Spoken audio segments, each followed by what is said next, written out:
उस 15 अध्याय 1 से लेकर 4 तक रोमियो बोलते पहला कुरिन्थियों 15 अध्याय 1 से लेकर 4 तक। पहला कुरिन्थियों 15 अध्याय हम निकालेंगे। पहला कुरिन्थियों 15 अध्याय 1 से लेकर 4 तक।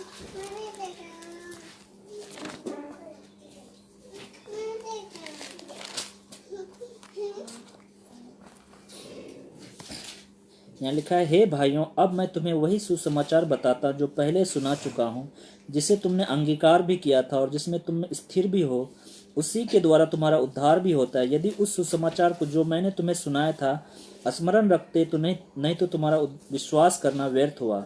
इसी कारण मैंने सबसे पहले तुम्हें ये बात पहुंचा दी कि जो मुझे पहुंची थी कि पवित्र शास्त्र के वचन के अनुसार यीशु मसीह हमारे पापों के लिए मर गया और गाड़ा गया और पवित्र शास्त्र के अनुसार तीसरे दिन जी भी उठा है। तो यहाँ पर हम देख सकते हैं कि पौलुस यहाँ पे कुरिन्थियों को लिख रहा है कि जो सुसमाचार मुझे सबसे पहले पहुंचा था वही तुम्हें पहुंचा दे कि पवित्र शास्त्र के अनुसार कोई फिल्मी घटना नहीं हुई थी, किसी ने स्क्रिप्ट नहीं लिखा था कि यीशु मसीह आएगा मरेगा, बल्कि पवित्र शास्त्र ने ये पहले से घोषणा कर दी थी कि हे स्त्री, तेरे और इसके बीच में मैं बैर उत्पन्न करूंगा, वो तेरी सिर को कुचलेगा, तू उनकी एरी को डसेगा। तो हम देख सकते हैं प्रभु यीशु मसीह क्रूस पर शैतान के सिरों को कुचल दिया और उसने तीसरे दिन वो मुर्दों में से जी उठे और उसने शैतान को हरा दिया और उसने मृत्यु को जीत लिया। तो इसलिए यहाँ लिखा है पवित्र शास्त्र के वचन के अनुसार यीशु मसीह हमारे पापों के लिए मारा गया। हमें कैसे मारा गया? खुदा के वचन के अनुसार हमारे पापों के लिए वो मारा गया और गाड़ा गया और पवित्र शास्त्र के अनुसार तीसरे दिन जी भी उठा। तो आज हम देखेंगे कि जी उठना क्या घोषित करता है, क्या इसका मतलब है। जी उठने के बाद हमें क्या यीशु मसीह के बारे में हमें क्या सीखते हैं। तो यहाँ पे पहला कुरिन्थियों 15 अध्याय 1-4 में इस बात को पौलुस बताता है कि खुदा के वचन के अनुसार यीशु मसीह मारा गया, गाड़ा गया और तीसरे दिन जी उठा। और जी उठने के बाद ही पहला चीज जो जी उठना ये घोषित करता है कि यीशु मसीह सच में परमेश्वर का पुत्र था और वो है और वो रहेगा। पहला चीज क्या घोषित करता है? यीशु मसीह परमेश्वर का पुत्र ठहरा जी उठने के बाद। रोमियो 1 अध्याय उसकी 4थी आयत हम जब पढ़ते हैं, रोमियो 1 अध्याय हम निकालेंगे। रोमियो 1 अध्याय उसकी 4 आयत, रोमियो 1 अध्याय उसकी 4थी आयत यहाँ लिखा है। 1 अध्याय उसकी 4 आयत, रोमियो 1 अध्याय उसकी 4 आयत, रोमियो 1 अध्याय उसकी 4थी आयत में लिखा है, और पवित्र आत्मा के भाव से मरे में से जी उठने के कारण सामर्थ के साथ परमेश्वर का पुत्र ठहरा। तो यहाँ पर हम देख सकते हैं प्रभु यीशु मसीह सबसे पहला चीज तो जी उठना क्या घोषित करता है? वो सामर्थ के साथ परमेश्वर का पुत्र ठहरा। कोई आज तक मुर्दों में से बहुत लोग जी उठे। पुराने नियम हम देखते हैं कि आदमी मरा वो जी उठा, लेकिन वो वापस मर गया। वो मरा जी उठा लेकिन वापस वो मर गया। लेकिन यीशु मसीह मरा, गाड़ा गया, जी उठा और अब तक वो जीवित है। इसलिए वो सामर्थ के साथ क्या ठहरा? परमेश्वर के पुत्र ठहरा। पवित्र आत्मा के भाव से मरे में से जी उठने के कारण सामर्थ के साथ परमेश्वर का पुत्र ठहरा। तो जी उठना यह साबित करता है कि यीशु मसीह क्या है? परमेश्वर का पुत्र है। पुनरुत्थान की सुबह कब्र पर सबसे पहले जाने वालों में कौन थी? पता है सबसे पहले जाने वालों में कौन थी? स्त्रियां थी। और जो मसीह के देह को क्या लगाने गई थी? सुगंधित इत्र लगाने के लिए गई थी। ऐसा लगता था कि मरियम मगदलनी और दूसरी स्त्री को छोड़कर पतरस यूहन्ना के पास चली गई थी। मरियम के भय से सुनकर दोनों प्रेरित जो थे, मरियम जो और मगदलनी जो थी वहां पे गई थी, मरियम मगदलनी और दूसरी स्त्री जैसे गई, देखा कब्र पत्थर हटा हुआ है, वो डर गई और वो एक स्त्री किसके पास गई? पतरस और यूहन्ना के पास समाचार देने गई कि हमारा प्रभु वहां पे नहीं है, कोई उसके सबको चुरा के लेके चला गया। वो लोग सोच रहे थे, उनको पहले कई बार प्रभु यीशु मसीह ने अपने वचन में उसको याद दिलाया था, मैं पापियों का हाथ पकड़वाया जाऊंगा, गाड़ा जाऊंगा, तीसरे दिन जी उठूंगा। इसी मरियम को बोला था कि तू विश्वास करती कि पुनरुत्थान और सामर्थ मैं ही हूं। उसने क्या बोला? हाँ प्रभु मैं विश्वास करता हूं। लेकिन यही स्त्री आप क्या सोच रही है? मेरे प्रभु के सब को कोई चुरा के लेके गया है। लेकिन वहां पे जब हम पढ़ते हैं यूहन्ना 20 अध्याय उसकी 6 से लेकर 8 तक, यूहन्ना 20 अध्याय उसकी 6 से लेकर 8 तक, यूहन्ना 20 अध्याय, यूहन्ना 20 अध्याय उसकी 6 से लेकर 8 तक।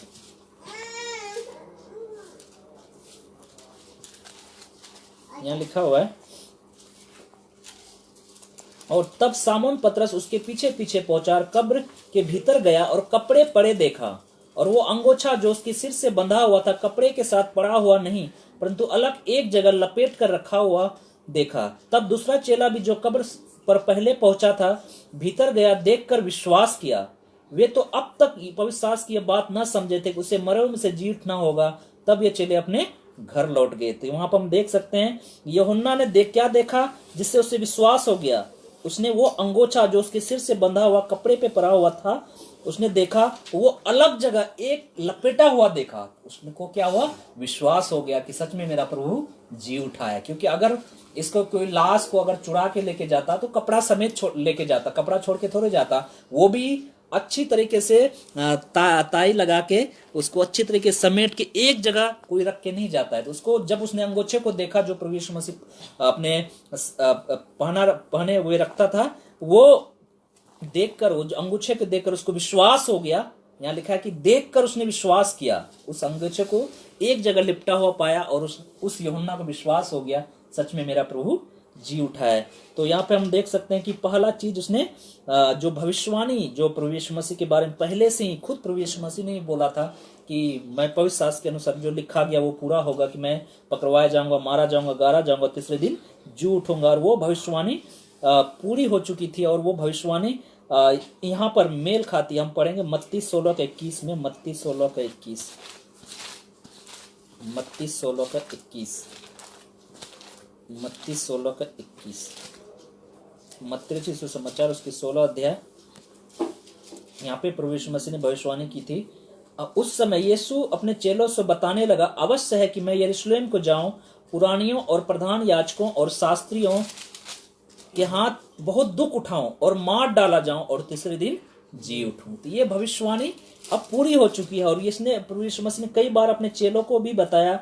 हम 17:23 में पढ़ सकते हैं, इसी में मत्ती में 20:19 भी पढ़ सकते हैं, मरकुस 8:31 पढ़ सकते हैं, 9:31, 10:34, लूका 9:22, यूहन्ना में पढ़ सकते हैं 2 अध्याय उसकी 19 आयत में। हर जगह हम पढ़ सकते। कई बार प्रभु यीशु मसीह ने रिमाइंड कराया बार बार, मैं मारा जाऊंगा, गाड़ा जाऊंगा, तीसरे दिन जी उठूंगा। फिर भी ये चेलों को विश्वास नहीं था। लेकिन एंड में जब वो मरियम मगदलिनी जब कब्र पे आती है और बाकी स्त्रियां वो जब चेलों को बताती, जब यूहन्ना पतरस दौड़ के आता है, जब उस अंगोछे को देखता है एक जगह पड़ा हुआ था, तब उन लोगों ने विश्वास किया सच में प्रभु यीशु मसीह कुछ सब चुरा के नहीं ले गया, कोई उसके सब को उठा के नहीं ले गया। क्योंकि कोई उठा ही नहीं सकता उसके उस सब को चुरा ही नहीं सकता, क्योंकि रोमी सरकार का पहरा लगा हुआ था। चारों तरफ वो सैनिक खड़े हुए थे और कब्र पर मोहर लगा दिया था रोमी सरकार का। और कोई किसी की हिम्मत नहीं हो कि उस मोहर को वो तोड़ सके। जैसे आजकल होता है, किसी सरकार क्या करते हैं, सील कर देते हैं। अगर वो सरकार का सील लग गया किसी घर में या किसी गोदाम में, तो वो सील को कोई व्यक्ति तोड़ नहीं सकता जब तक सरकार उसे इजाजत न दे। तो उसी तरह रोमी सरकार की वो मोहर होती थी। अगर वो मोहर लग गया तो उस मोहर को कोई तोड़ नहीं सकता, कोई उसको हाथ नहीं लगा सकता। तो सवाल ही नहीं हो सकता कि कोई इसको सबको चुरा ले सके, उतने बड़े पत्थर को वो हटा सके। लेकिन जब देखा पत्थर हटा हुआ है, वो प्रभु यीशु मसीह वहां पे नहीं है, उसके कपड़े वहां पे बड़े अच्छे तरीके से लपेट कर रखा हुआ है, तब यूहन्ना ने विश्वास किया और उसने समझ में आ गया कि मेरा प्रभु अब जी उठा। और इसलिए यहाँ पौलुस पहला कुरिन्थियों 15 अध्याय उसकी 4 से लेकर 8 तक हम जब हम पढ़ते हैं, पहला कुरिन्थियों 15 अध्याय वापस हम जाएंगे, पहला कुरिन्थियों 15 अध्याय में 4 से लेकर 8 तक जब हम आगे पढ़ते हैं, वहां पे पौलुस कुछ और बातों को बताता है। पहला कुरिन्थियों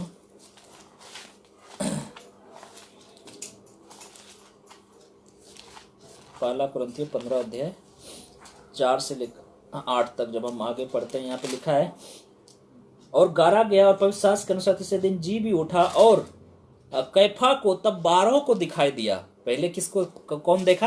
कैफा, पतरस, सबसे पहले वही व्यक्ति देखा जो उसको छोड़कर चले गए थे। उसने सुना रहे मेरा प्रभु इसको तो क्रूस पे चढ़ा के ले गया। वही कैफा जिसने 3 बार उसको इनकार किया था, मैं इसे नहीं जानता, मैंने इसके देखा भी नहीं, मैंने इसे कभी मिला भी नहीं हूं, कौन है ये? 3 बार इनकार किया। वही कैफा को सबसे पहले दिखाई दिया। पहले कैफा को तब 12 को दिखाई दिया, पहले कैफा को दिखाई दिया, उसके बाद 12 को दिखाई दिया, फिर 500 से अधिक भाइयों को एक साथ दिखाई दिया। तो यहां पर हम देख सकते हैं कि यीशु मसीह जी उठा है। इसका सबसे बड़ा प्रमाण क्या है?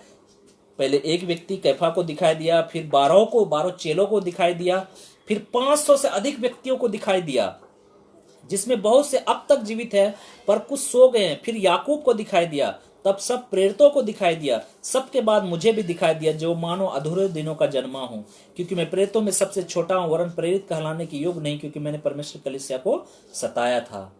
अब पौलुस बोलता मैं भी उसको देखा, उस समय तो था नहीं, ये होगा तो उस जिक्र नहीं आता है वहां पे। लेकिन इसको कब देखा? जब ये दमस्किक के मार्ग में जा रहा था और मसीह लोगों को पकड़ने के लिए, तब प्रभु यीशु मसीह इसको दर्शन दिया था, हे साउल तो मुझे क्यों सताता है? तब इसने बोला था, हे प्रभु तू कौन है? बोलता मैं वही हूं जिसे तू सताता है। तो यहाँ पर हम देख सकते हैं ये कोई कहानी नहीं है, मनगढ़ंत घटना नहीं है, जो एक कोने में घटी हुई थी। ये यरूशलेम के बीच चौराहे पे क्रूस को चढ़ाया गया था और पूरा यरूशलेम उस समय, पूरी दुनिया उसके बारे में चर्चा कर रही थी। और जब वो जी उठा तो सारी दुनिया घबरा गया था, ये कैसे संभव हो सकता है? यीशु मसीह जी उठा, पूरा रोमी सरकार घबरा गया था, पूरा सदुकी, फारसी, यूहन्ना, कैफा था, सबके सब घबरा गए थे, ये कैसे हो सकता है?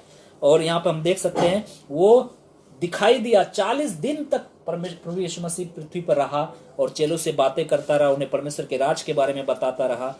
12 को दिखाई दिया, फिर 500 से अधिक भाइयों को दिखाई दिया, फिर पौलुस को भी दर्शन में प्रभु ने उसको दर्शन दिया, उसे दिखाई दिया। तो सबसे पहला चीज जो यीशु मसीह का जी उठना क्या साबित करता है? वो सच में परमेश्वर का पुत्र था और वो है, वो रहेगा। दूसरी बात जो यीशु मसीह का जी उठना क्या साबित करता है? यीशु का बलिदान स्वीकार कर लिया गया था। यीशु मसीह का जो क्रूस पे बलिदान था वो स्वीकार कर लिया गया था, इसलिए यीशु मसीह मुर्दों में से जी उठा। परमेश्वर ने उस बलिदान को स्वीकार कर लिया। सारी मानव जाति के लिए यीशु मसीह का बलिदान पर्याप्त है, उसके ही द्वारा, विश्वास करने के द्वारा ही हम उद्धार पाते हैं। हम पढ़ेंगे इफिसियों 2:16 में। पहला चीज हमने देखा कि यीशु मसीह परमेश्वर का पुत्र ठहरा, उसका जी उठना यह साबित करता है। दूसरा हम देखेंगे यीशु का बलिदान स्वीकार कर लिया गया था। इफिसियों 2:16, इफिसियों 2:16, इफिसियों 2:16, इफिसियों 2:16 यहाँ पे लिखा है, और क्रूस पर बैर को नाश करके इसके द्वारा दोनों को एक देह बनाकर परमेश्वर से मिलाए। तो यहाँ पर हम देख सकते हैं जी उठना क्या घोषित करता है? परमेश्वर ने क्रूस पर यीशु का बलिदान ग्रहण कर लिया। और मसीह का आधार क्या है? एक मसीह व्यक्ति का आधार क्या है? क्रूस। क्रूस, हमें क्रूस के द्वारा परमेश्वर से मिलाया जाता है। जो व्यक्ति क्रूस के पास आता है उसे, वही व्यक्ति खुदा से मिल सकता है। क्रूस के पास का आना का मतलब क्या है? प्रभु यीशु मसीह ने क्या बोला? जो मेरे पीछे आना चाहता है वो प्रत्येक दिन अपना क्रूस उठाए, मेरे पीछे हो ले। क्रूस उठाना मतलब दुख उठाना। जिस तरह हमारे प्रभु ने दुख उठाया, उसी तरह हमें भी दुख उठाना होगा। दुख उठाने का मतलब खुदा की जब आज्ञा, जो वचन में लिखा है, उसके लिए बहुत दुख उठाना पड़ेगा, क्योंकि पहले हम अपनी मर्जी जीते थे। पतरस बताता है तुम्हारा उद्धार नासवान सोने, चांदी और उस मूर्तियों के द्वारा नहीं हुआ, तुम्हारा उद्धार उस मसीह के बहुमूल्य मेमने के बहुमूल्य लहू से हुआ है। इसलिए अब तुमने जो पहले व्यर्थ में समय गमाया उन चीज़ों में जिससे तुम्हें कोई फायदा नहीं होने वाला था, जिससे कुछ तुमने हासिल नहीं किया, वो बहुत हुआ। सच में पर हम पहले अपनी मर्जी करते थे, अपने तरीके से जीते, लेकिन अब हम बाइबल के तरीके ऊपर जब अपनाएंगे थोड़ा कष्ट होगा, थोड़ा दुख होगा, क्योंकि ये जीवन बिल्कुल ही डिफरेंट है जो हम पहले जीते थे। ये बिल्कुल हटके है। जिस तरह एक बच्चा है, सब दिन उसने सरकारी स्कूल में पढ़ा, उसे किसी प्राइवेट स्कूल में तुरंत रख दिया जाए, वो तुरंत एडजस्ट वहाँ नहीं होगा, क्योंकि वहाँ बड़ा डिसिप्लिन होता है, वहाँ पे सख्ती होती है, वहाँ पे टाइम पे पढ़ाई, टाइम पे उठना, टाइम पे खाना, टाइम पे सोना। थोड़ा दिन उसको एडजस्ट करने में समय लगता है, क्योंकि वो माहौल और ये माहौल में बहुत बड़ा अंतर है। उसी तरह जब हम पहले जब संसार में रहते थे वो माहौल, अब जब हम मसीह में आए वो माहौल में बहुत धरती आसमान का अंतर है। तो हमें कष्ट होगा। धीरे धीरे जब हम प्रैक्टिस करेंगे, प्रार्थना करेंगे, प्रभु की आज्ञा मानना सीखेंगे, धीरे धीरे धीरे जब हम एडजस्ट हो जाएंगे, और तब हमें पता चलेगा अब ये आसान है मसीह जीवन। पहले हमें मुश्किल लगता था, लेकिन अब बिल्कुल आसान है। क्यों? क्योंकि अब मैं सीख गया हूँ कैसे प्रभु से प्रेम किया जाता है, कैसे प्रार्थना किया जाता है। वो कौन सिखाता है? खुद पवित्र आत्मा। जब हम पवित्र आत्मा की बातों को मानने लगते हैं, तब सब चीज़ें अपने आप आसान होने लगती है, हमें कोई मुश्किल नहीं लगता है। तो यीशु का क्या है, यीशु मसीह का जी उठना यह साबित करता है कि यीशु मसीह का बलिदान स्वीकार कर लिया गया है। हम पढ़ेंगे पहला कुरिन्थियों उसकी 2 अध्याय उसकी दूसरी आयत। पहला कुरिन्थियों उसकी 2 अध्याय उसकी दूसरी आयत।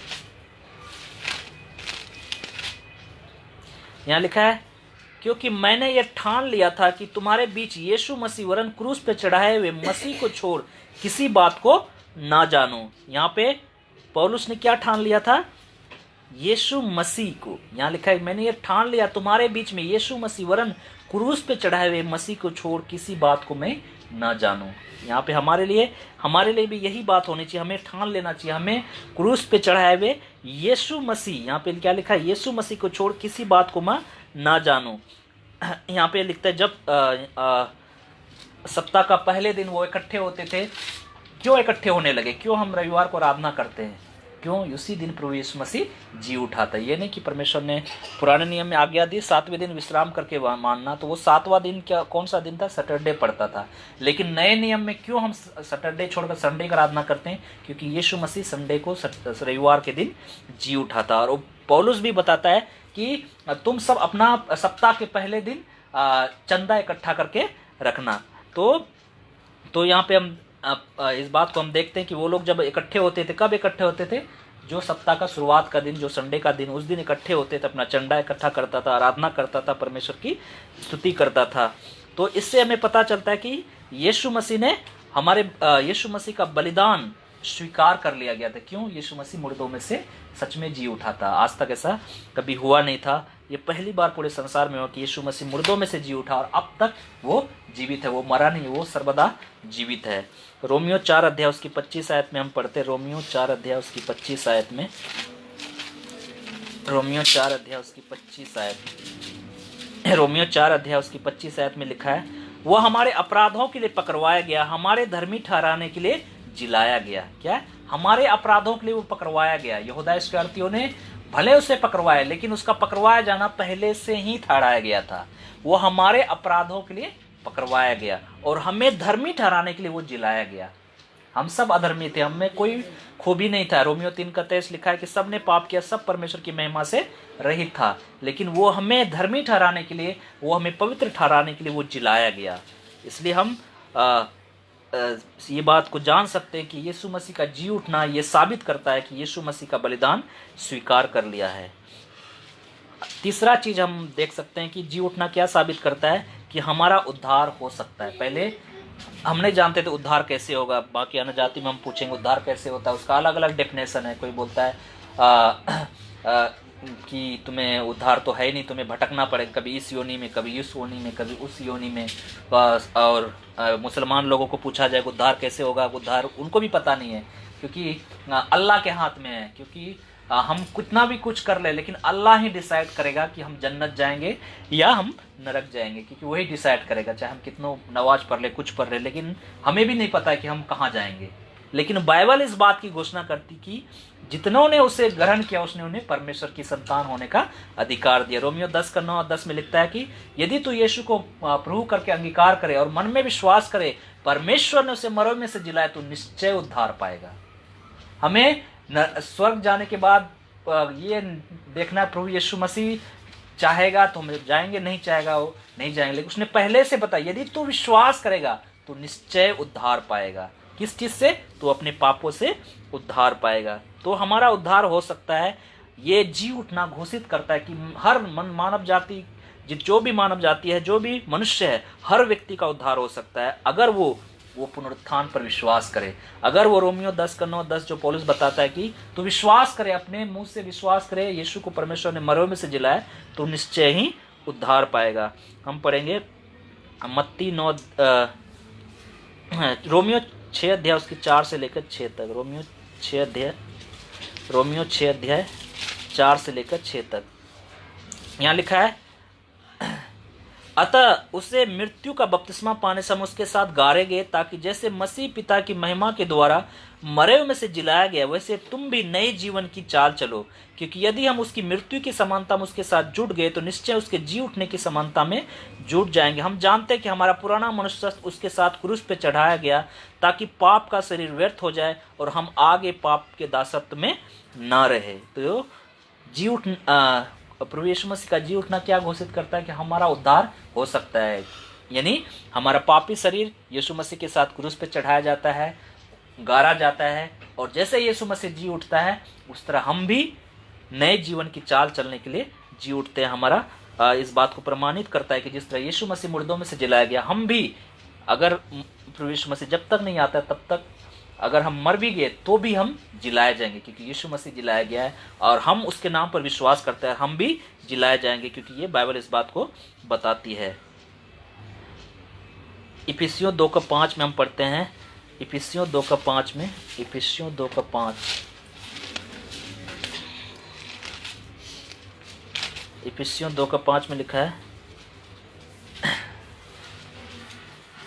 जब हम अपराधों के कारण मरे हुए थे तो हमें मसीह के साथ जिलाया, अनुग्रह ही से तुम्हारा उद्धार हुआ है। तो यहाँ पे जब हम अपराधों के कारण मरे हुए थे तो मसीह ने हमें, मसीह के साथ हमें जिलाया गया। कैसे हम जिलाए जाते हैं? जब हम उस पर विश्वास करते हैं, हाँ प्रभु आप हमारे पापों के खातिर मारे गए, गारे गए, और मैं विश्वास करता हूँ कि आप सच में मुर्दों में से जी उठे। हम अपने मुंह से अंगीकार करते, तब हम क्या होते हैं? हम अपने अपराधों से जिलाए जाते हैं, हमें उस अपराधों से हमें छुड़ाया जाता है। तो पहला चीज यीशु मसीह का जी उठना, यह साबित करता है कि वो परमेश्वर का पुत्र है। दूसरा, यह साबित करता है कि उसका बलिदान स्वीकार कर लिया गया। तीसरा, यह साबित करता है कि हर व्यक्ति का उद्धार हो सकता है जो यीशु मसीह पर विश्वास करेगा।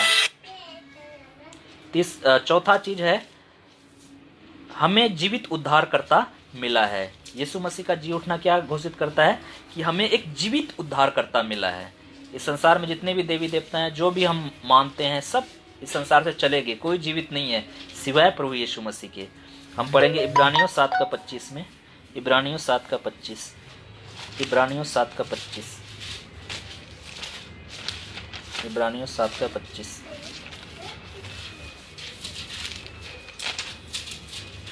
इब्रानियों 7:25।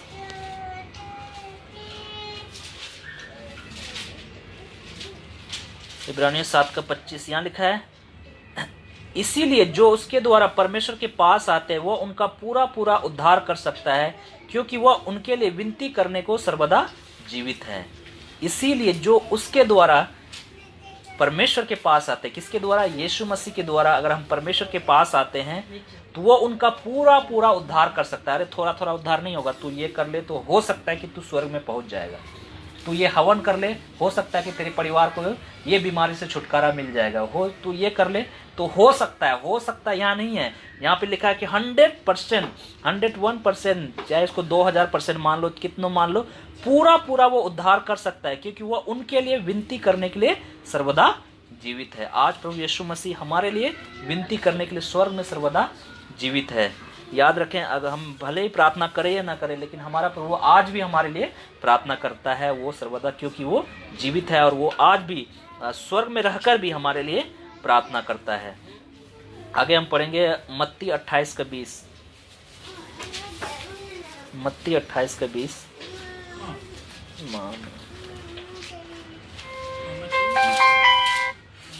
मत्ती 28:20।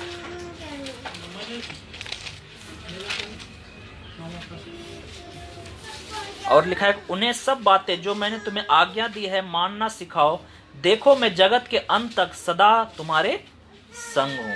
यहाँ पे जीवित उद्धारकर्ता हमें मिल गया है, जो हमारे सदा हमारे संग रहने के लिए प्रतिज्ञा किया है, सदा हमारे साथ रहने के लिए उसने वादा किया है।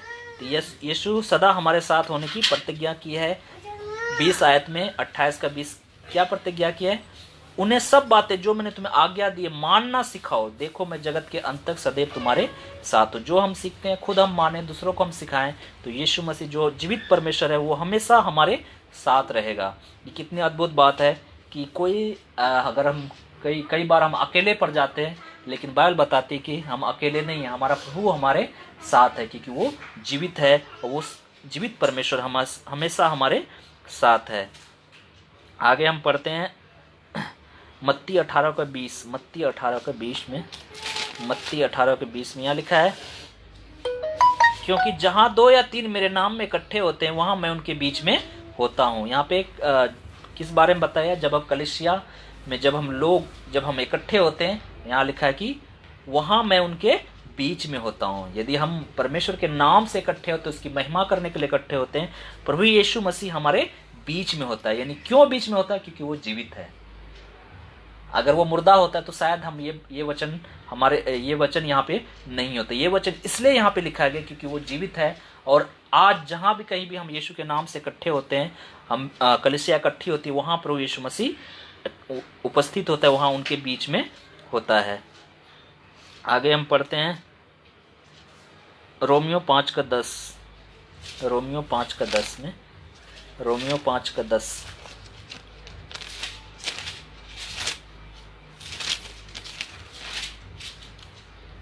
यहाँ लिखा है, क्योंकि बैरी होने की दशा में उसके पुत्र की मृत्यु के द्वारा हमारा मेल परमेश्वर के साथ हुआ, तो मेल हो जाने पर उसके जीवन के कारण हम उद्धार क्यों ना पाएंगे। जब हम बैरी थे, ये यीशु मसीह यीशु मसीह के हम दुश्मन थे। दुश्मन कब होते हैं? जब हम पाप करते हैं, जब हम परमेश्वर के खिलाफ जाते हैं तो हम क्या हो जाते हैं? हम उसके बैरी हो जाते हैं, हम उसके दुश्मन हो जाते हैं। लेकिन अब हम बैरी नहीं रहे, अब हम दुश्मन नहीं रहे, क्योंकि यीशु मसीह ने हमारे लिए उन पापों के लिए जो हमारे जीवन में था उनके लिए उसने क्रूस पे बलिदान दिया। अब हम विश्वास करते हैं, जब हम बैरी थे, जब हम दुश्मन थे, तब यीशु मसीह ने हमसे इतना प्रेम किया कि हमारे लिए जान दे दिया। अब तो हम उसके पुत्र ठहरे, अब तो हम उसके मित्र ठहरे, तो और अधिक वो हमसे प्रेम क्यों नहीं करेगा? वो हमारा उद्धार क्यों नहीं करेगा? सच में, जब हम दुश्मन थे तो इतना प्रेम किया, अब हम उसके पुत्र हैं, अब उसके मित्र हैं, तो सोचो कितना प्रेम करेगा वो, कितना वो हमारा उद्धार क्यों नहीं कर सकता है। तो सच में हमें क्या मिल गया? एक जीवित उद्धारकर्ता मिल गया, जो हमेशा हमारे साथ रहता है और हमारे साथ रहने की उसने प्रतिज्ञा की, ये वचन में लिखा गया है।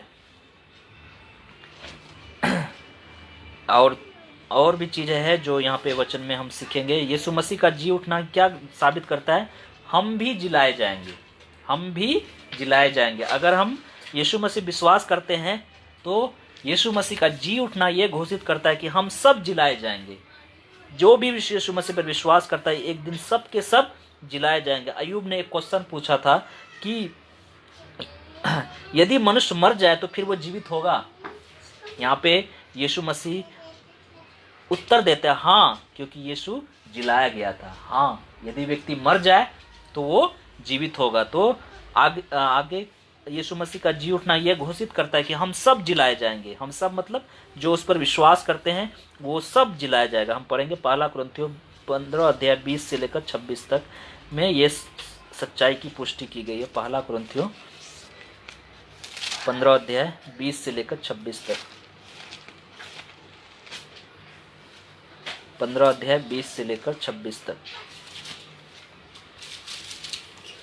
1 कुरिन्थियों 15:20 से लेकर 26 तक लिखा है कि परंतु सचमुच मसीह मुर्दों में से जी उठा है, और जो सो गए उसमें पहला फल हुआ है। क्योंकि जब मनुष्य के द्वारा मृत्यु आई तो मनुष्य के द्वारा मरे हुए का पुनरुत्थान भी आया। जैसे आदम में सब मरते हैं वैसे मसीह में सब जिलाए जाएंगे। क्या है? जैसे आदम में सब मरते हैं वैसे मसीह में सब जिलाए जाएंगे। और लिखा है कि परंतु हरेक अपनी अपनी बारी से पहला फल मसीह है, फिर मसीह के आने पर उसके लोग होंगे। इसके बाद अंत होगा, उस समय वो सारी प्रधानता और सारा अधिकार, सारा सामर्थ का अंत करके राज को परमेश्वर पिता के हाथ में सौंप देगा। क्योंकि जब तक वह अपने बैरियों को अपने पांव तले न ले जाए तब तक उसका राज करना अवश्य है। सबसे अंतिम बैरी जो नाश किया जाएगा वो है मृत्यु, क्योंकि परमेश्वर ने सब कुछ उसके पांव तले कर दिया। परंतु जब वह कहता है कि सब कुछ उसके अधीन कर दिया है, प्रत्यक्ष में सब कुछ उसके अधीन कर दिया गया, वो आप अलग रहा। जब सब कुछ उसके अधीन हो जाएगा, पुत्र भी आप उसके अधीन हो जाएगा, जिसने सब कुछ उसके अधीन कर दिया, ताकि सब में परमेश्वर ही सब कुछ हो। तो यहाँ पर हम देख सकते हैं कि खुदा का वचन ये घोषणा करता है, जिस प्रकार आदम में सब मरते, आदम के पाप के कारण हम सब मर गए, यानी हम अपने पापों में मर गए, हम परमेश्वर से अलग हो गए। लेकिन यीशु मसीह में हम क्या हो गए? वापस हम परमेश्वर से जुड़ गए। जिस तरह यीशु मसीह जिलाया गया है उसी तरह हम सब भी जिलाए जाएंगे। इस बात को यहाँ उसका पुनरुत्थान ये घोषणा करता है कि हर व्यक्ति जो मसीह पर विश्वास करता है एक दिन जिलाया जाएगा, एक दिन उसे नया शरीर मिलेगा और हमेशा के लिए हम परमेश्वर के साथ वास करेंगे। ये कहानी नहीं है, हम सुन लिए मजा आ गया, नहीं, ये हकीकत है, ये सच्चाई है। एक दिन हम अपनी आंखों से हम देखेंगे इन बातों को होते हुए। और यीशु मसीह का जी उठना ये घोषित करता है कि परमेश्वर अपने वचन को पूरा करता है। यीशु मसीह का जी उठना क्या घोषित करता है? परमेश्वर अपने वचन को पूरा करता है। यहाँ पर हम देख सकते हैं यूहन्ना 2:19 और 21 आयत। यूहन्ना 2:19 और 21 आयत। यूहन्ना 2 19 में और 21 आयत में एक वचन प्रभु यीशु मसीह ने बोला था, और वो वचन क्रूस पे सच में पूरा हुआ और पुनरुत्थान के द्वारा वो वचन पूरा हुआ। यहाँ लिखा है, यीशु ने उसको उत्तर दिया, इस मंदिर को ढा दो और इसे मैं 3 दिन में खड़ा कर दूंगा। यहूदियों ने कहा, इस मंदिर को बनाने में 46 वर्ष लगे, क्या उसे 3 दिन में खड़ा कर देगा? परंतु उसने अपने देह के मंदिर के विषय में कहा था। तो यहाँ पे प्रभु यीशु मसीह ने क्या बोला? इस मंदिर को ढा दो, यानी इस शरीर को ढा दो, मैं इसे 3 दिन में खड़ा कर दूंगा। तो वो क्या भविष्यवाणी किया? तुम लोग मुझे क्रूस पे चढ़ाओगे और मुझे गाड़ोगे और मैं तीसरे दिन जी उठूंगा। यानी वो उसने अपने देह के मंदिर के विषय में कहा था। ये शारीरिक मंदिर, ये पाप का जो शरीर है, ये क्रूस पे मारा जाएगा, कुचला जाएगा, लेकिन जो आत्मिक मंदिर है वो तीसरे दिन जी उठेगा। और यीशु मसीह सच में अपने वचन को पूरा किया और वो तीसरे दिन जी उठा। यानी यीशु मसीह का जी उठना क्या घोषित करता है? वो अपने वचन को पूरा भी करता है। उसकी भविष्यवाणी को उसने, अपने वचन को उसने पूरा किया। तो यहाँ पे हमने कुछ बातों को हमने देखा। इससे बहुत सारे बातें हैं जो जी उठना ये घोषित करता है। और हम सबसे बड़ा प्रमाण जो यीशु मसीह जी उठा वो हम चेलों के जीवन में देख सकते हैं। वो चेला जो कुछ समय पहले डरा हुआ था, कुछ समय पहले वो सहमा हुआ था, रोमी सरकार के डर के मारे वो अपने घरों में छिप गए थे कहीं हमें भी क्रूस पर ना चढ़ा दे। वही चेला जो डरा हुआ था, जो सहमा हुआ था, वही चेला पिंतकुस के दिन में खड़े होकर ये प्रचार करता है, जिस यीशु को तुमने क्रूस पे चढ़ाया, वही यीशु को परमेश्वर ने जिलाया और उद्धार करता ठहराया, और वो सारे जगत का उद्धार करता है। बड़े ही याब के साथ उसी चेलों को मारा जा रहा है, पीटा जा रहा है, और वही चेला जो 3 बार इनकार किया, वो बोलता है कम से कम मैं यीशु मसीह के लिए कोरे खाने के योग तो ठहरा गया, उसकी महिमा हो। ये सबसे बड़ा चमत्कार हम चेलों के जीवन में देखते हैं। ये कैसे आ गया? ये कैसे संभव हो सकता है? एक व्यक्ति जो कुछ समय पहले डरा हुआ था, घर में चोरी छुपा हुआ था, लेकिन वो अब खुलेआम प्रचार कर रहा है, किसी से भी नहीं डर रहा है। क्यों? क्योंकि उसने पुनरुत्थान को देख लिया, उसने प्रभु यीशु मसीह को जीवित देखा, उसकी सामर्थ को उसने जान लिया। सच में यीशु मसीह जी उठा है, सचमुच यीशु मसीह ने जो वचन कहा वो सच में पूरा हुआ, और वो अब वो डरा हुआ नहीं है, बल्कि वो पूरी दुनिया को उसने हिला दिया। और उन लोगों ने खुद बोला, ये लोग संसार को उथल पुथल कर दिए। ये जो 12 चेले हैं संसार को उथल पुथल कर दिए, संसार को 2 हिस्सों में बांट दिया। तो हम देख सकते हैं कि एक 12 चेले जो ज्यादा पढ़ा लिखा हुआ नहीं था, लेकिन उन चेलों ने पूरी दुनिया को हिला दिया। लोग अचंभे रह गए, ये लोग कहां से इतनी बुद्धि, इतनी समझ आ गए। और वहां पे लिखा है कि अंतिकिया में ये लोग मसीह कहलाए। क्यों? क्योंकि उसके अंदर मसीह की सामर्थ थी, उसके अंदर पुनरुत्थान की ताकत थी। आज भी जब हम इस पुनरुत्थान की सामर्थ को लेकर जब हम चलेंगे संसार में, दुनिया का कितनों भी बड़ा पंडित भी आ जाए, वो भी आपके सामने घुटने टेकेगा। आपके सामने मतलब आपकी मसीह के सामने घुटने टेका, वो भी बोलेगा सच में तुम्हारा परमेश्वर ही महान परमेश्वर, तुम्हारा परमेश्वर ही जीवित परमेश्वर। जैसे दानियल के समय में वो राजा ने बोला था, सच में दानियल का परमेश्वर ही जीवित परमेश्वर है, उसके सिवा कोई परमेश्वर है नहीं। आज से दानियल के परमेश्वर की आराधना सब लोग करेंगे। क्यों बोला? क्योंकि उसके अंदर उसने उस परमेश्वर का कैरेक्टर देखा, उसके अंदर वो बिलीव देखा कि आग में रहकर भी उसने खुदा पे बिलीव करना नहीं छोड़ा। उसी तरह जब परिस्थिति कैसी भी क्यों ना हो, हम उस ताकत पे बिलीव करें, हाँ मेरा प्रभु जी उठा है, ये मेरा ताकत है, ये मेरा सामर्थ, तू कुछ भी कर ले मेरे साथ, लेकिन मैं इससे पीछे नहीं हटूंगा। चाहे मैं एक कदम न बाएं जाऊंगा ना दाएं जाऊंगा, मैं सीधा हम उस क्रूस पे देखूंगा जो हमारी ताकत है, जो हमारा सामर्थ है, उस पुनरुत्थान को देखूंगा, उस खाली कब्र को देखूंगा जहां प्रभु हमारा ये दिखाता है कि वो जी उठा है, क्योंकि वही हमें ताकत देगा, वहीं से हमें सामर्थ मिलेगी। चेलों को सामर्थ कहाँ से मिला? पुनरुत्थान से मिला। अगर वो पुनरुत्थान को नहीं देखता तो पतरस को इतनी सामर्थ कहाँ से आती कि वो खड़े होकर इतने लोगों के सामने बोल सकता कि अरे जैसा तुम समझते ये लोग नशे में नहीं है, ये सच में पवित्र आत्मा की अगुवाई में बोल रहे, सच में मसीह मुर्दों में से जी उठा है। तो हम देख सकते हैं किस प्रकार उन लोगों को सताया गया, किसी को क्रूस पे उल्टा लटका दिया, किसी को गले काट दिया गया, किसी को पथराव कर दिया गया, लेकिन फिर भी वो लोग हंसते हंसते जान दे दी। क्यों? क्योंकि उसने सच में देखा था कि यीशु मसीह मुर्दों में से जी उठा। आज भी मसीह लोग क्यों बड़े हियाब के साथ सुसमाचार सुनाते हैं, हंसते हंसते, अगर उसको जान देने का मौका आता है वो हंसते हंसते दे देते। क्यों? क्योंकि उनको विश्वास है, उनको बिलीव है यीशु मसीह जीवित है और हम भी जिलाए जाएंगे एक दिन। धन्यवाद इस वचन के लिए प्रभु, हम सबको इस वचन के द्वारा आशीष दे। धन्यवाद प्रभु जी इस वचन के लिए जो एक बार फिर आपने हमें सिखाया प्रभु जी कि हम भी उन चेलों के समान बिलीव करें कि सच में परमेश्वर मुर्दों में से जी उठा है। सच में वो पुनरुत्थान हमारी ताकत है, वो हमारी सामर्थ है। इस संसार के लोग हमें उस ताकत, उस सामर्थ्य विश्वास करने से रोकेंगे, चाहे इस संसार का ज्ञान हो, संसार के लोग हो, संसार के रहन सहन हो, संसार की बोली हो, संसार के तौर तरीके हो, कहीं ना कहीं उस पुनरुत्थान की सामर्थ्य पर हमें विश्वास करने से रोकता है। इसलिए बाइबल बताती है बहुत से लोग विश्वास करते हैं लेकिन संसार की चिंता, धन का धोखा उस वचन को दबा देता है। आज हम बिलीव तो करते हैं लेकिन जब हम वो संसार में फंस जाते हैं, उस चिंताओं में, धन के धोखे में, रिश्तों में, नातों में जब हम फंस जाते हैं तो वो वचन, जो पुनरुत्थान के वचन है, जो ताकत है, जो सामर्थ है, उनको वो दबा देता है, वो आगे बढ़ने नहीं देता हमें। तो आप हमारी मदद करें कि प्रभु जी हम जब वचन को सुनते हैं एक भले मन में, जो भला मन है उसके अंदर हम इस वचन को संभाले रखें। लिखा है कि कुछ अच्छी भूमि पर गिरा। वो अच्छी भूमि क्या था? अच्छा मन था, भला मन था। जो उस वचन उसके अंदर गया, उस वचन को उसने संभाले रखा और वो वचन में बलवंत बना और वचन में वो बढ़ता गया और 60 गुना, 70 गुना, 100 गुना फल लाया। आज जब हम वचन को सुनते हैं, इसको संभाल के रखें, इस पे मनन करें, इसको विश्वास करें। सच में यीशु मसीह हमारी ताकत है, यीशु मसीह हमारी सामर्थ है, यीशु मसीह मुर्दों में से जी उठा। आज वो जीवित है क्योंकि उसका वचन बताता है जहाँ 2 या 3 मेरे नाम में इकट्ठे होते मैं उनके बीच में हूँ। मुर्दे तो नहीं आ सकते ना बीच में, जीवित है तभी तो वो वचन लिखा गया है, वो हमारे बीच में होता है। मत्ती 28:20 में पढ़ते हैं, देखो मैं दुनिया के अंत तक सदैव तुम्हारे साथ हूँ। मुर्दे तो नहीं हो सकते साथ, अगर जीवित है तभी तो लिखा गया, देखो मैं तुम्हारे संग सदैव तुम्हारे साथ हूँ। ये सब वचन ये प्रमाणित करता है यीशु मसीह जीवित है, यीशु मसीह विश्वासियों के साथ रहता है।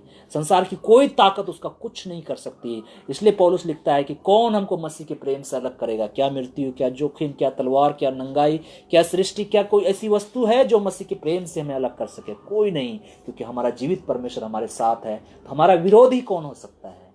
सोचो, जिसके साथ जीवित परमेश्वर हो उससे लड़ने वाला कौन हो सकता है? कोई उसके सामने टिक नहीं सकता है, कोई उसके सामने खड़ा नहीं हो सकता है। ये इस हियाव के साथ, इस मनसा के साथ इस संसार में हम जीने वाला बन सके, ताकि पुनरुत्थान की सामर्थ हम पर छाया करे। तो आप हमारी मदद करें इस कि हम भी बिलीव करें इस पुनरुत्थान पर, विश्वास करें इस पुनरुत्थान पर, इस सामर्थ को लेकर हर दिन हम संसार में चलने वाला बन सके। तभी हम एक विजयी जीवन जी सकेंगे, क्योंकि लिखा है कि तुम जयवंत से भी बढ़कर हो। सच में प्रभु जी हमें जयवंत से भी बढ़कर बनाया गया, हमें विजयी जीवन जीने के लिए बुलाया गया है। सच में परमेश्वर आप महान हो, आप अनुग्रहकारी हो, आप विलंब से कोप करने वाला अति करुणा में परमेश्वर हो।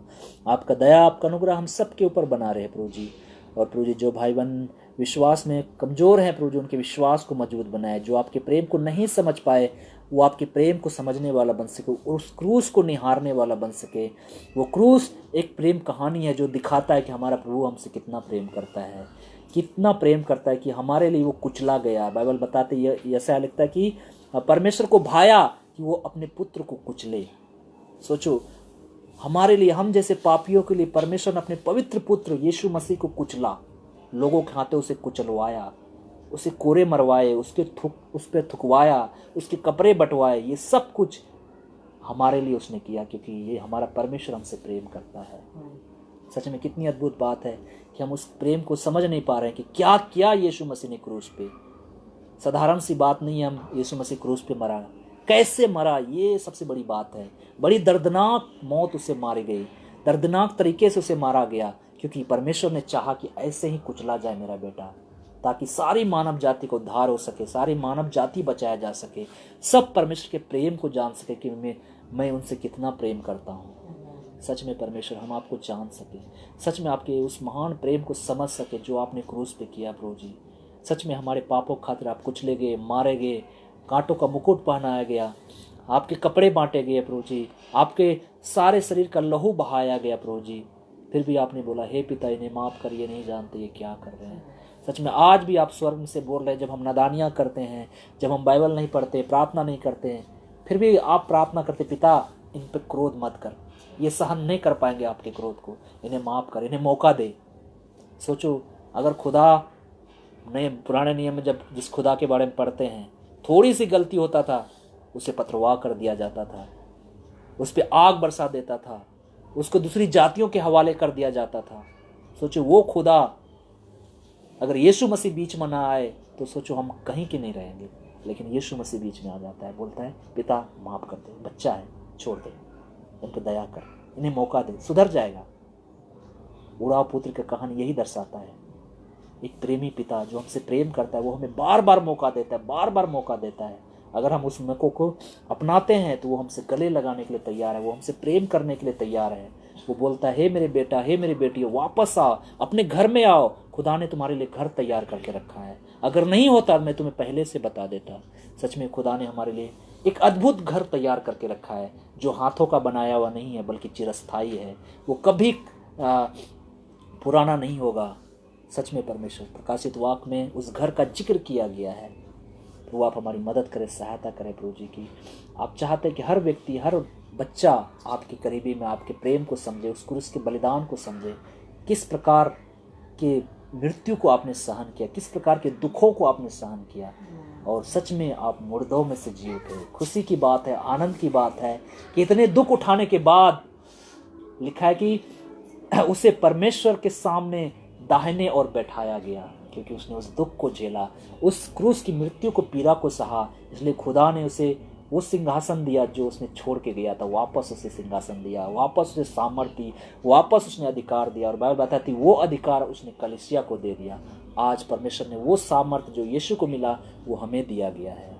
प्रभु धन्यवाद प्रभु जी कि आप हमसे इतना प्रेम करते हैं कि अपने सारा अधिकार, सारा सामर्थ्य आपने हमें दिया है, और आपने बोला तुम जाओ और सब जाति को सुसमाचार सुनाओ।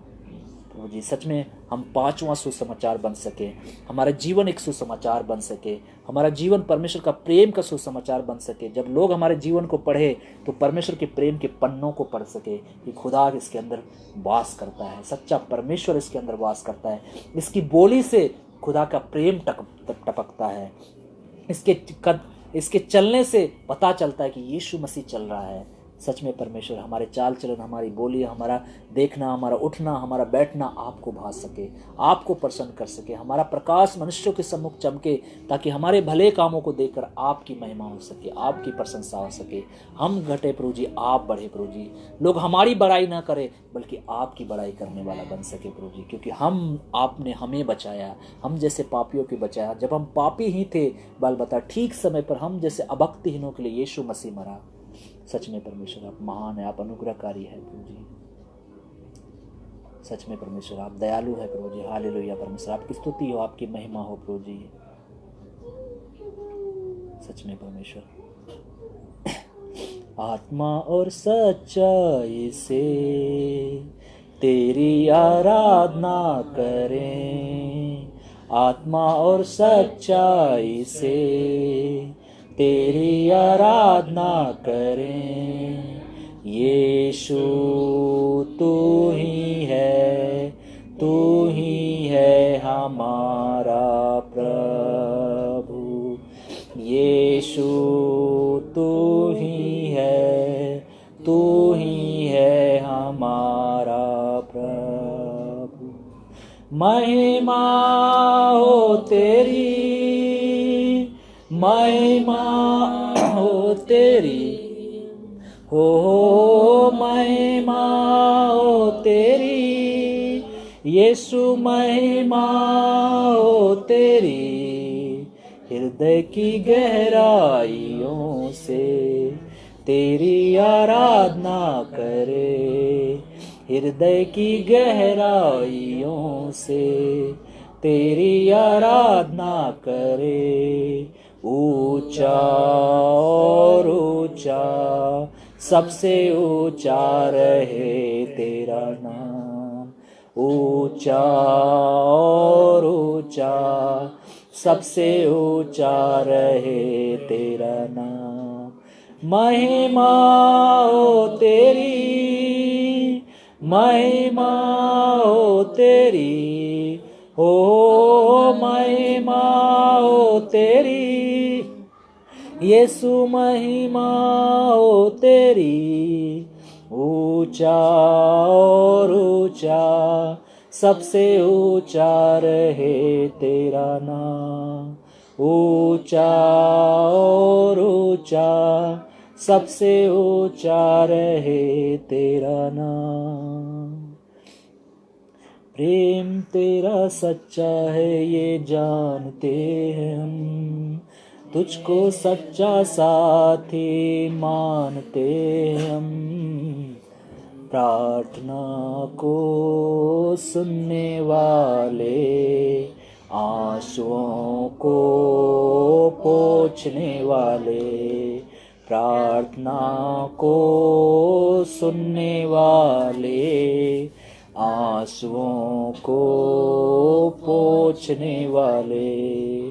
प्रेम तेरा सच्चा है ये जानते हम, प्रेम तेरा सच्चा है ये जानते हम, तुझको सच्चा साथी मानते हम। दुआओं को सुनने वाले, आंसुओं को पोंछने वाले, दुआओं को सुनने वाले, आंसुओं को पोंछने वाले। सच में परमेश्वर आप हमारी दुआओं को सुनते हैं, हमारे आंसुओं को पोंछते हैं। बाइबल बताती है कि मैंने तुम्हारे आंसुओं को अपनी कुप्पी में भर के रखा है। सोचो, हमारा एक ऐसा परमेश्वर है जो हमारे आंसुओं का हिसाब रखता है। जब एक एक आंसू गिरता है कि हम संसार के लोगों के पास कीमत नहीं होती कि मैं क्यों रो रहा हूँ, मैं क्यों इतने दुख में जीवन जी रहा हूँ, मैं मेरे ऊपर इतने सताव से मैं गुजर रहा हूँ, लोगों को कोई पड़ी नहीं रहती, लोगों को कोई फर्क नहीं पड़ता है। लेकिन हमारा परमेश्वर बोलता है, बच्चे चिंता मत कर, तुम्हारे एक एक आंसुओं का बदला मैं एक दिन लूँगा, एक एक आंसुओं का हिसाब लूँगा। तुम्हारे आंसुओं को मैंने कुप्पियों में भर के रखा है। जब न्याय का दिन आएगा उस दिन ये कुप्पियाँ दिखाए जाएंगी, तूने मेरे दास को इतना सताया, तुमने मेरे दास को इतना पीड़ा दी, हिसाब लिया जाएगा। इसलिए बाइबल बताती, बदला लेना मेरा काम है। प्रभु को बदला लेने का अवसर दो। हम दूसरों का न्याय ना करें, हम दूसरों से बदला ना लें। जो हमें सताते हैं उनके लिए प्रार्थना करें, उन्हें माफ़ करें। खुदा एक दिन बदला लेगा। अगर वो सुधर गया तो ठीक है, नहीं सुधरा तो खुदा एक दिन हिसाब लेगा, खुदा एक दिन बदला लेगा। खुदा हमारे आंसुओं का हिसाब लेगा, एक एक आंसू का।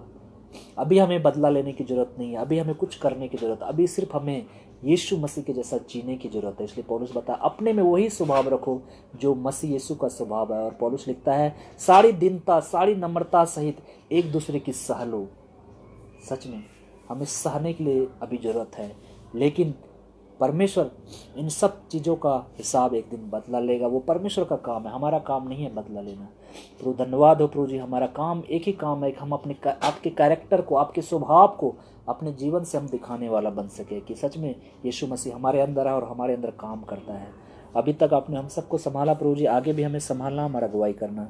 जो भाई बहन जरूरतमंद है प्रभु जी, आप उनकी ज़रूरतों को पूरा करना। जो बीमार है प्रभु जी, आप उनके ऊपर दया करें ताकि वो स्वस्थ और चंगे हो सके प्रभु जी। हम प्रार्थना करते हैं बहन कमला के लिए, उनके बच्चों के लिए प्रभु जी, और सुब्रतों के लिए प्रभु जी, और इसी तरह प्रभु जी गीता की मम्मी के लिए प्रभु जी, और भी जो भाई बहन बीमार हैं प्रभु जी, उनके ऊपर भी आपकी दया, आपके अनुग्रह हो सके, वो स्वस्थ हो सके, वो चंगे हो सके। हम यीशु मसीह के नाम से हम उनके लिए प्रार्थना करते हैं प्रभु जी, आपका हाथ उनके ऊपर हो सके और वो स्वस्थ हो सके, वो चंगे हो सके। और जो बिलीव नहीं करते वो विश्वास कर सके, सच में यीशु मसीह ही जीवित परमेश्वर है, वही हर एक रोगों को हर लेता है, हर एक रोगों को वो चंगा करता है। और प्रार्थना करते हैं जो भाई बहन ज़रूरतमंद है, चाहे वो नौकरी की ज़रूरत हो और बाकी और की किसी भी चीज़ की ज़रूरत हो, आप प्रभु जी आप अपनी इच्छा अनुसार आप उनकी ज़रूरतों को पूरा करना। और हम प्रार्थना करते हैं जो लोग विश्वास नहीं करते प्रभु जी, अब हम उनके विश्वास के लिए प्रार्थना करते हैं, वो विश्वास कर सके सच में यीशु मसीह हमसे प्रेम करता है, सच में यीशु मसीह हर व्यक्ति से प्रेम करता है, चाहे वो कोई भी क्यों ना हो। वो खुदा हर व्यक्ति से प्रेम करता है और वो आपके प्रेम को जान सके, वो जान सके स्वर्ग के नीचे मनुष्यों के बीच में कोई दूसरा नाम नहीं है जिसके द्वारा हम उद्धार पा सके। प्रभु जी हम अपने चाल चलन को पवित्र रख सके, जैसा पतरस बताता है, यदि किसी का कोई अगर कोई पति हो, अगर उसका पत्नी विश्वास नहीं रखती है तो पति के पवित्र चाल चलन को देखकर वो पत्नी विश्वास में खींची चली आएगी। अगर पत्नी विश्वास नहीं रखती है, अगर पति विश्वास रखता है, पत्नी विश्वास रखती है, पति नहीं रखता है, लेकिन पत्नी के पवित्र चाल चलन को देखकर वो विश्वास में खींची आ जाएगी। तो ये वचन ये नहीं बोलता है कि हमें अविश्वासी से शादी कर लेना चाहिए, लेकिन उस संदर्भ में बोला गया। कई लोग उस समय ऐसे थे जो अविश्वासी परिवार से आया था, लेकिन जब विश्वास किया तो पत्नी ने विश्वास किया, पति ने नहीं विश्वास किया।